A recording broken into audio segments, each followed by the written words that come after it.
Hi everyone, today is Wednesday, the 22nd of December, Eastern Time. This is the 10th issue of Broncos Review. What we are talking about today is that Xi Jinping's incompetence and bigotry will soon lead to the collapse of China's economy. There may be many grammatical errors and name pronunciation problems, but I really appreciate your patience. On the 3rd of December 2021, Evergrande officially announced that it would not be able to repay US $260 million in debt, and the Chinese real estate crash officially kicked off. Deutsche Welle Chinese website, the Süddeutsche Zeitung published in Munich is titled Guaranteed Chaos. For more than a decade, the Chinese government has relied on borrowing to drive economic growth. Today's Evergrande crisis may be the beginning of chaos. This is not just about Evergrande, but the entire Chinese real estate market and the entire Chinese economy. In China, 60% of wealth is hidden in concrete, compared to only 25% in the United States. If Evergrande's bankruptcy triggers panic selling, the ensuing real estate market crash will have serious consequences and spread to the political level. The Chinese government now mainly relies on the support of the urban middle class, which has never suffered major economic losses. The contract between the middle class and the Chinese government is very simple: we remain silent, and you keep our economic situation improving. Since the Tiananmen Square incident in 1989, this contract has been working effectively. Double quote. The key problem lies in this guarantee from the Chinese government. Nowadays, the price of a property in Beijing or Shanghai is already comparable to that of New York and London. The only subtle difference is that in China, the concession period of housing and land is only 70 years. Moreover, many properties are still vacant, and no suitable tenants can be found. Despite this, people are still crazy about investing in real estate. Everyone knows that this is a bubble, but this bubble must not burst. The government will prevent the bubble from bursting. However, the Beijing authorities are now really beginning to break the previous guarantees. The government no longer insists on an economic growth rate of 7% or 8% at all costs, and Evergrande is also unable to continue to raise debt due to tightened supervision, thus falling into a crisis. Essentially, these are all correct measures. However, if the bubble is to burst in a controlled and orderly manner, it may be too late, and necessary reform measures have been delayed for too long. Double quote. The article went on to point out that the large state-owned banks that master the lifeblood of China's economy have been subject to strict borrowing restrictions, and therefore tend to lend to state-owned enterprises including steel mills, cement plants, and electrolytic aluminium plant.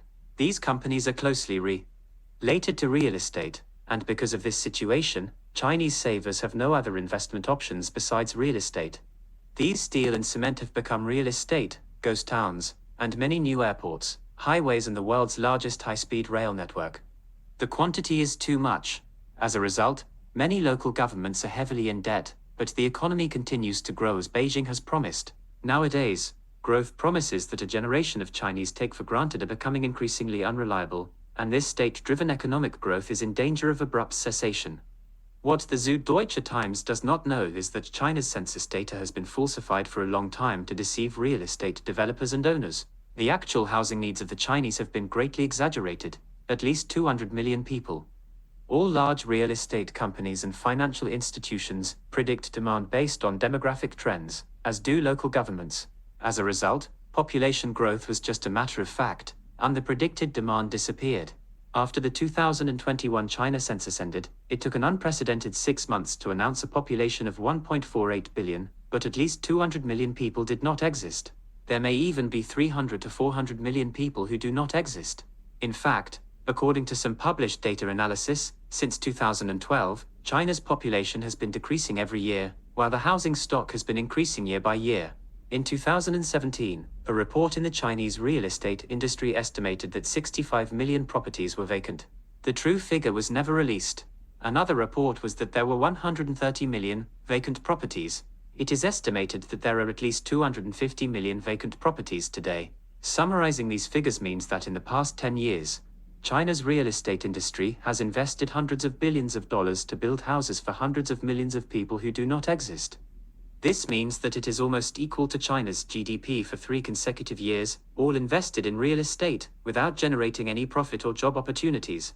And almost all these funds come from bank loans. Therefore, the collapse of real estate is the beginning of China's economic collapse, and the collapse of real estate means the collapse of finance and insurance, and the collapse of the entire economy.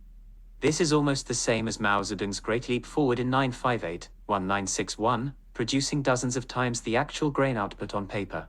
All local officials and the central government jointly weave huge lies in order to satisfy Mao Zedong's stupid and self-righteous theory. If people are courageous enough, the yield will be ample, led to the most tragic famine in China's history, and nearly 50 million people starved to death. The China correspondent of the Swiss news Zurich News also commented on the Evergrande crisis. The article entitled "China Must Treat Debt Addiction" pointed out that the Chinese government is well aware of the huge risks of debt problems, but the tricky thing is that if the debt problem is dealt with seriously, it is likely to cause serious social unrest. In order to better control the debt problem, the Chinese government must learn to adapt to a much lower economic growth rate. However, the problem that is almost unsolvable is that this is the root of China's debt crisis. For 30 years, state-owned banks have been very firmly believed that even if those large borrowers are in trouble, the country will inevitably help. The author pointed out that China must thoroughly reform its financial lending system so that financial institutions such as banks and insurance companies can truly assess lending risks in accordance with market rules, rather than political judgments as they do now. However, this will cause a vicious circle. The bank can only restructure its loan structure when it can predict the market situation. However, if you want to know the market situation, you must first reorganize all of its loans. This leads to a huge risk. Nothing will happen, and the banks suddenly stopped lending a penny, triggering a financial crisis. It will be followed by debt defaults, large-scale bankruptcies, unemployment waves, and social unrest. In order to ease the tension in the market, the People's Bank of China has repeatedly injected liquidity into commercial banks. The Swiss news Zurich did not know that the Chinese Communist government can continue to print currency to inject water into its debts. Through inflation, the debts generated by excessive currency printing will be passed on to the common people, which will definitely lead to economic collapse. The CCP no longer has a suitable economic think tank, and only a group of economists who can only tell lies can make suggestions, so that this economic collapse will become impossible to prevent. And Xi Jinping is ready for China to return to the North Korean model.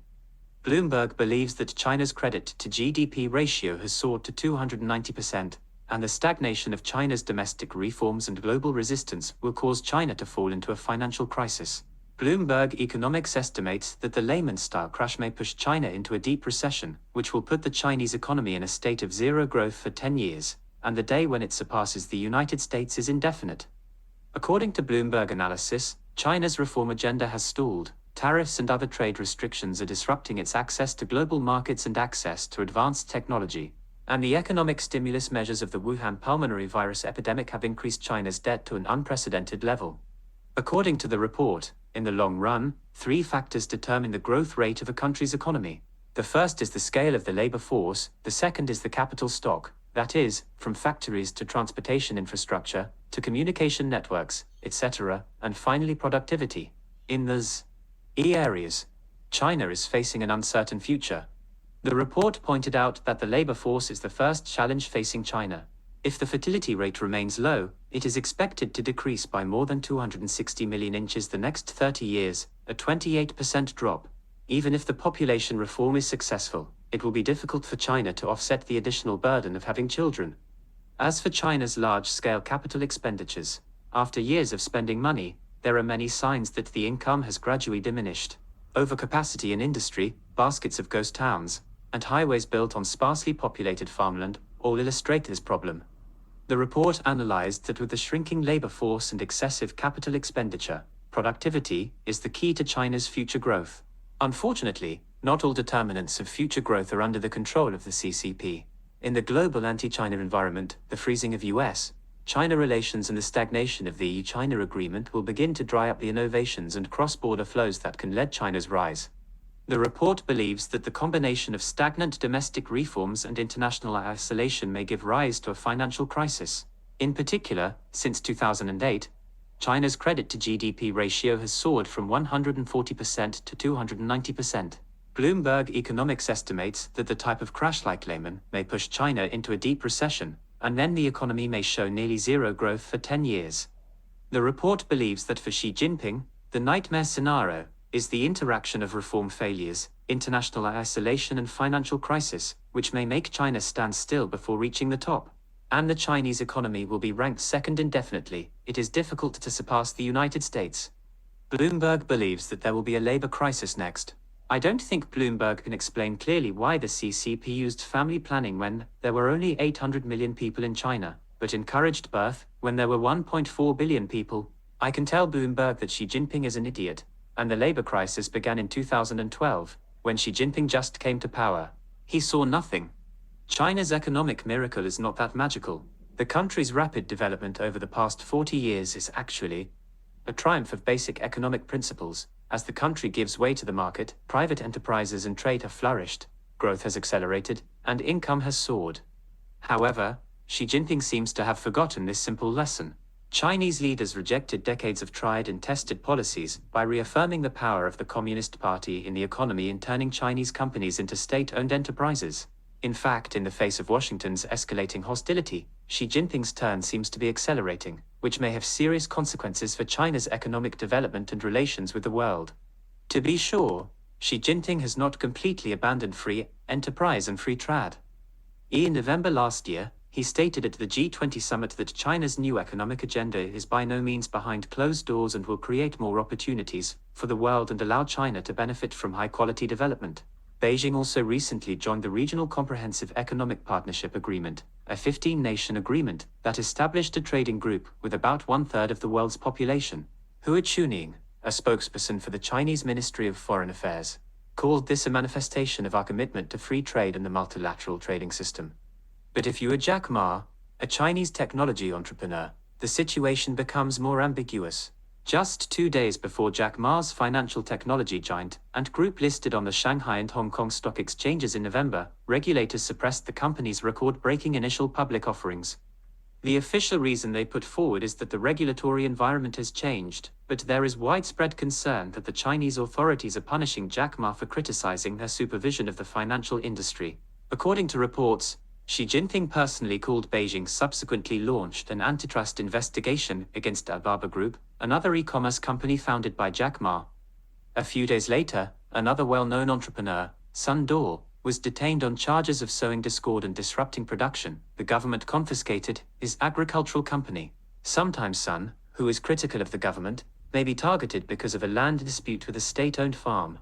Jerome Cohen, who has been studying Chinese law for a long time, worries on his blog that these actions may mark a new central movement aimed at curbing the political and economic power of private companies that refuse to follow the party's central line, based on Xi Jinping's strengthening of the control of private enterprises. This sounds so. A document was released in September, and the Communist Party said that its purpose is to guide private companies to explore the establishment of a modern corporate system with Chinese characteristics. The party's opinion is that its cadres should have a greater influence on the business decisions of private enterprises to ensure that they firmly adhere to the correct, state-determined line. Things shouldn't happen like this. One of Xi Jinping's predecessors, Deng Xiaoping, initiated China's now famous pro-market reforms in the late 1970s. He understood that this country was impoverished because it was strangled by the communist country and cut off from the world. Deng Xiaoping and his successors steadily deregulated private investment, trade, and foreign business. Unfettered by arbitrary state planners, China's entrepreneurial vigor, combined with imported capital and technology, unleashes explosive growth in growth and wealth. When Xi Jinping took power in 2012, he initially seemed to be following the path of reform that was popular at the time. At the end of 2013, the Communist plenary session issued an economic blueprint, which convinced many economists and businessmen that great changes were taking place.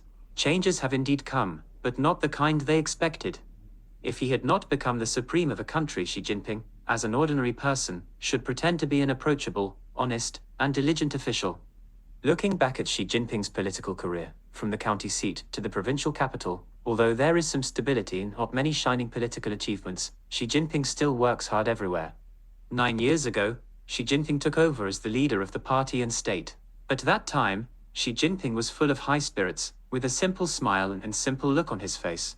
Looking at the CCTV images in the last 6 months, Xi Jinping is shown in front of people with a haggard face and a gloomy squint. In just a few years, Xi Jinping has been exhausted by increasingly severe internal and external troubles. The economic downturn, capital flight, the dying stock market, the depression of all industries, the sabotage of officials, popular grievances, Sino-US diplomatic relations, Hong Kong riots, Taiwan's failure, international isolation. The outbreak of the plague, a series of chaos in the national economy and the people's livelihood, Xi Jinping is exhausted and still has no point. Why has Xi Jinping's road become more and more difficult? As a result, it is almost impossible to deal with it now. This is mainly due to Xi Jinping's personal incompetence, powerlessness and fearlessness. The incompetence is due to his inability to handle matters at the national level, and the powerlessness is because he does not have a partner who truly believes in communism like him. Officials are waiting for his failure. Fearlessness is due to his ignorance. Lack of talents and general strategy, repeatedly misjudged and misdecided, and morality is not matched. In Chinese history, many emperors and leaders were strategists with great wisdom. But Mao Zedong is definitely not counted. As for Mao Zedong, he is only the agent of the CPSU in China, and he was just a scum, butcher, traitor, and national thief of the Chinese nation. In the early days, he relied on the massacre of 1/3 of the CCP's own army to hold power within the CCP. During World War II, Mao Zedong relied on drug trafficking to feed the army, betrayed the country, colluded with the Japanese army, turned to the Soviet Union to expand the CCP's military strength, sold territory to the Soviet Union to obtain Soviet military support and defeated the government army, thus stealing China's power. It's a pity that Xi Jinping didn't know the real history, but he only learned some false history that Mao Zedong used to deceive people. His fall is inevitable. Xi Jinping's life experience is relatively thin and smooth. Although he had some hardships in the countryside in his early years, his life went smoothly for most of his life afterwards. There is no experience of standing out from the competition, and no solid academic foundation and rich practical experience. Only by inexplicable designation, he has become the top leader in China. In the 9 years since she took office, almost all major decisions and measures have been subject to serious strategic misjudgments, lack of far-reaching strategizing, and even willful and reckless, impetuous progress, and recklessness. From not hesitating to break the political balance within the CCP, frantically destroying competitors, to eager to challenge the international community, exposing the CCP's strategic intentions prematurely. From being helpless in dealing with Sino-US relations to the uncertainty of Sino-DPRK relations, from breaking established rules and pushing for constitutional amendment to blindly implementing the Belt and Road Initiative. From being reckless and rude in handling Hong Kong affairs to the failure of cross-strait relations, from the inability to manage the economy to the serious dereliction of duty in the face of the Wuhan plague, Xiangan's half-way failure of the Millennium Plan has repeatedly verified Xi Jinping's lack of talent. His personal knowledge and ability cannot carry the leadership responsibilities of such a large country. In the 7 years since Xi Jinping took office, although from theory to practice, there is nothing to commend, the praise of Xi Jinping inside and outside the party has almost reached its peak. From the leader of the people to Xi Jinping's thought, to rivaling Marx and Mao Zedong, from the streets filled with pictures of Xi Jinping to the long live Xi Jinping, the whole country is cultivating a personal cult of Xi Jinping. After taking office for 1 term, the party and the people have not yet been truly convinced.